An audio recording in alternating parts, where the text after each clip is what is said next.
She spits venom in front of the whole room.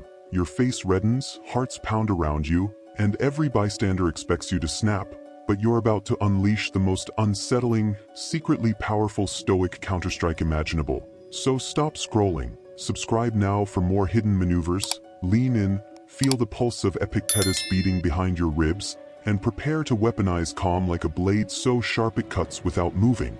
You feel the hot glare of the crowd, yet Marcus Aurelius whispers that external shame is a phantom.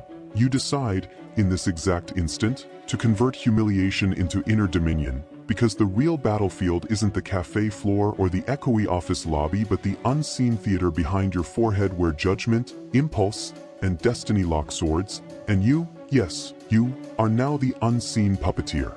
Key insight 1 floods your veins. Indignation is the enemy's invitation to dance to her chaotic tune, but you refuse the music, remembering Seneca's warning that anger is a brief madness. So instead you let her barbs hover in the air like arrows frozen mid-flight, their kinetic fury robbed by your refusal to grant them a target. The crowd leans closer, but you refuse even the twitch of an eyebrow, and in that vacuum of reaction her words ricochet back upon her, revealing more about her insecurity than about any flaw she pretends to expose. Key insight 2 detonates beneath the surface. Perception is choice, and choice is sovereignty. You silently label her insult merely information, stripping it of emotional voltage, a trick ripped from the Enchiridian's secret playbook, so the sting evaporates and you become a mirror reflecting not her scorn but her trembling need for validation. Witnesses sense this strange reversal, their unspoken awe feeding your quiet confidence, and you hear the faint clicking of mental camera shutters as they memorize your stillness for later imitation. Key insight 3 slithers in.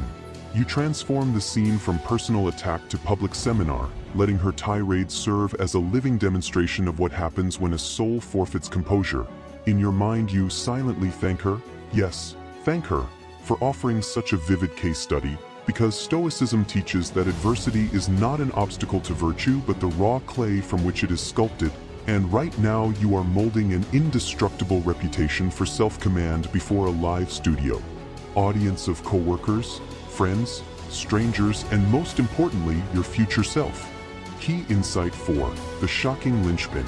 You channel the Roman general's tactic of total silence followed by a single surgical phrase, delivered softly enough that bystanders must lean in, yet potent enough to slice through ego like a gladius. You might say, "I hear your concern," nothing more, letting the understated courtesy hang there like a verdict. And in that minimalist response lies the terrifying implication that her theatrics have earned only polite acknowledgement, not emotional rent. In your psyche, curiosity floods the room. Why didn't you retaliate? Why didn't you crumble? And in the growing hush you sense the shift of power as surely as a ship's rudder biting the sea. Key insight 5 arrives as a quiet drumroll. You pivot the focus away from wounded pride toward proactive value. Perhaps you open your notebook, calmly ask the nearest onlooker for their perspective, or redirect the conversation toward the shared project everyone forgot amid the drama, effectively demonstrating that your mission dwarfs petty squabbles. This is the Stoic archer shooting past the mark so the arrow arcs higher, reminding every witness that purpose outshines provocation.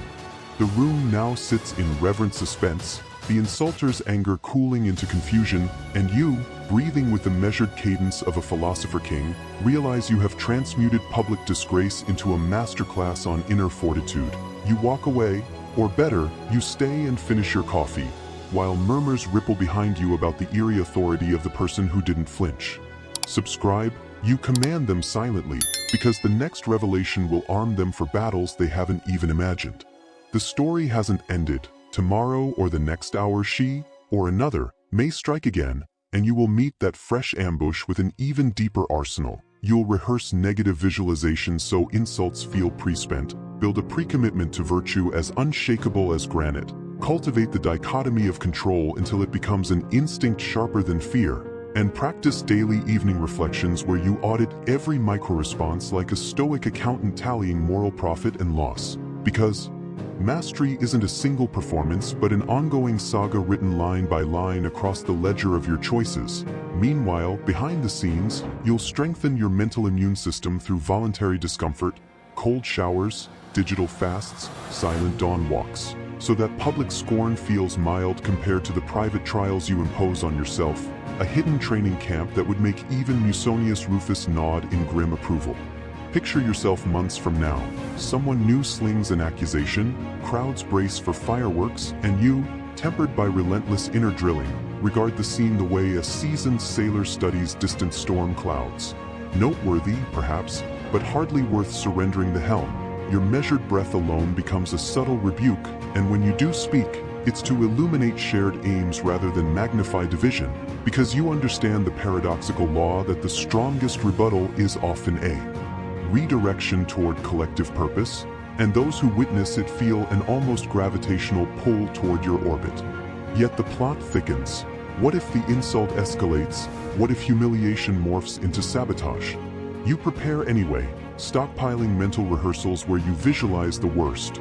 Rumors, smear campaigns, betrayal by allies. Each scenario becomes a lab in which you test and refine your protocols, fortifying your emotional citadel with ramparts of reason and moats of mindful detachment, until the notion of public opinion seems as insubstantial as steam against stone. Still, you're not a statue.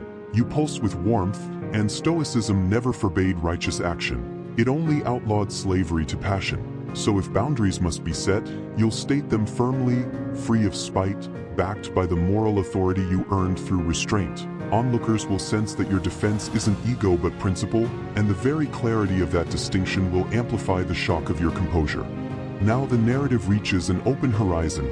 Every future insult becomes potential currency, every critic an unwitting mentor, every public stage a training ground where character crystallizes under heat. You stand poised at the edge of infinite encounters, armed with the quiet thunder of philosophy, daring the world to test you again so you may, in turn, refine the art of unassailable peace. The invitation is clear. Subscribe now, step into the arena, and choose whether your next public trial will expose weakness or reveal the hidden empire of self-command you've been secretly constructing all along.